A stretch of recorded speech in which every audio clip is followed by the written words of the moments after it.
In this video, we're going to be looking at the 10 best new features for iOS 17. Before we get into it, if you enjoy this video, leave a like, and if you're new to the channel as well, drop a subscribe, it'd be much appreciated. And without further ado, let's get straight into it. So, to prevent any confusion whether your phone can be updated or supported with this new update, here is the full supported iPhone list for iOS 17. But to put it simply, if you've got an iPhone XR, an XS Max, or anyone later than that, you're fine, you're supported.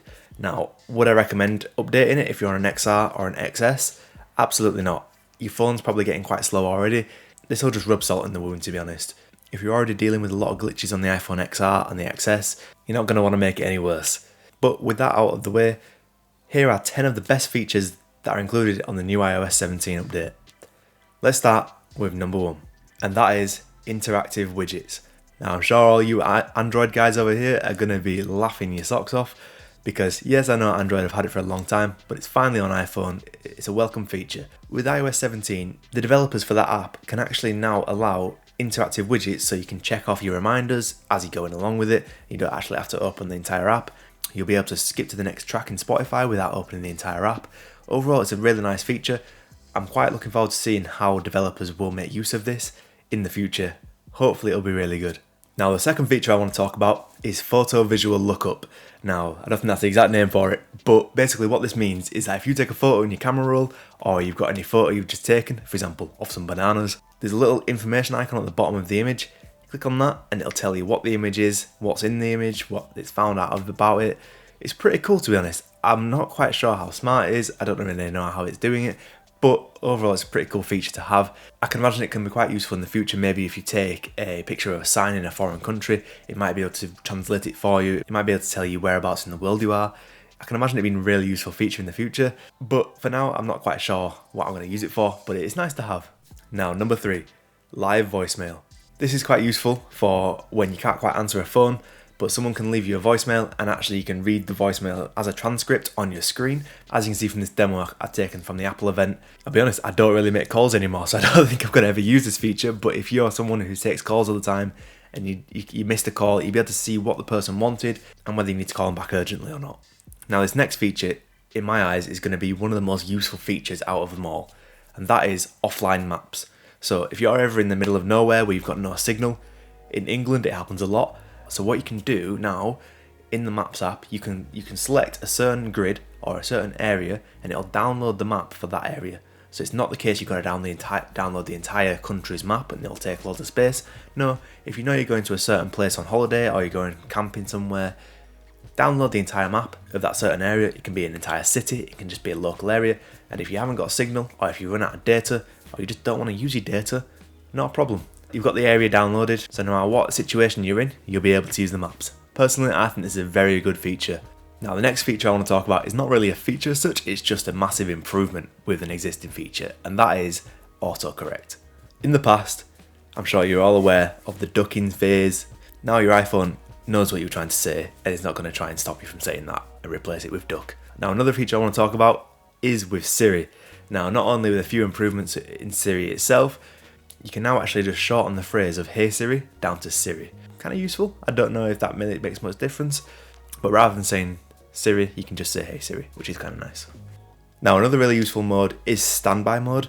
This is a brand new feature to iOS 17. I've been using it a lot. Now, because I've got an Anker MagSafe charging stand, I use this feature a lot. What this means is if your phone is charging and it is landscape, what it'll do is it'll put into standby mode. It's basically an always on interface that has a big clock, it has some reminders, it'll give you full screen notifications. Overall, it's a really nice feature, and especially if you're just on your desk or it's in your car, you can put your phone landscape and you'll get a much bigger... Overall, this isn't something I ever thought I needed, but to be honest, I use it all the time. It looks really good. I like having the big clock and when you get a notification, it pops up on the full screen. Much easier to read. Yeah, overall, very nice. Can't complain at all. Now, this next feature isn't particularly exciting by any means, but it is a really essential safety feature that I think is a really good implementation into iMessage that Apple have created, and that is check-in. Now, there have been many third-party apps that have done this before, but it's never really taken off just because not many people want to use third-party apps for this. Now it's implemented into iMessage, which everyone uses. Basically, if you've been at a friend's house or your partner's gone home or you've got your kids walking home from school, what you can do is you can just send them a check-in and basically say, look, in 20 minutes, get to the destination you were and remind me that you've got there safe. It's a really good feature to have, and within this feature as well you get live location status as well. So that means if they don't say, look, I've arrived at the location that I said I was going to be at, then you can see the location, make sure they're okay, and as well as this, the person on the other end as well, they can say, look, I might be in traffic or I'm a bit delayed, give me another 5 minutes, not a problem. It's a really good feature. I think it's a very good safety feature and I put a lot of people's mind at rest as well. The next feature is pretty cool, and that is contact posters. I'm going to have a lot of fun with this because you know what? I like having my phone to be unique, I like having my contact page to be unique. Before this update, all you could have is a photo of someone or a little circle or a photo to identify someone when they call you or when they're on the contact. Now you can not only customize the font like you could do on your lock screen for their name, you can also give them their own personalized photo, which is a full poster. So when they call you, you'll get a full frame poster with their personalized text of their name. It's a really cool feature. I think it's really fancy, and I think a lot of people will use this more than they think. It's pretty cool. You can't argue with this at all. And this is a nice segue into the next feature as well. Last but not least feature is NameDrop. Now yet again, this has been experimented with Android devices a long time, but it's never really taken off. But it's a really good feature to have. Now what NameDrop is you can bring two phones together. Say you meet someone out and about and you want to take their contact information.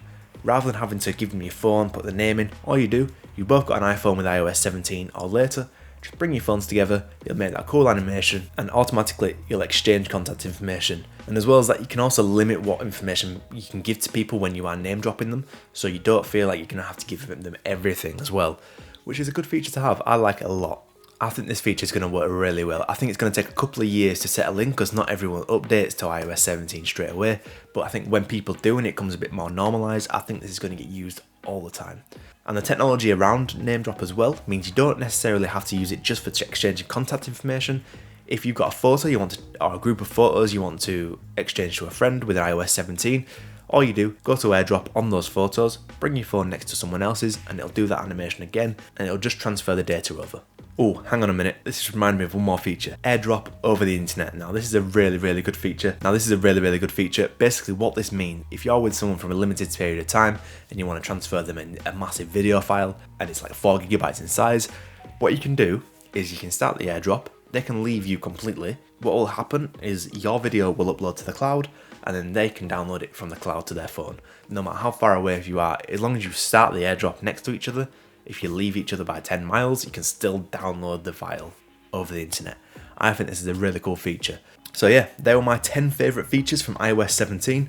If you enjoyed the video, leave a like and subscribe. Let me know down below if you're interested in any of these new features, whether you're going to upgrade or not. But on that note, thanks for watching and I will see you next time. Goodbye.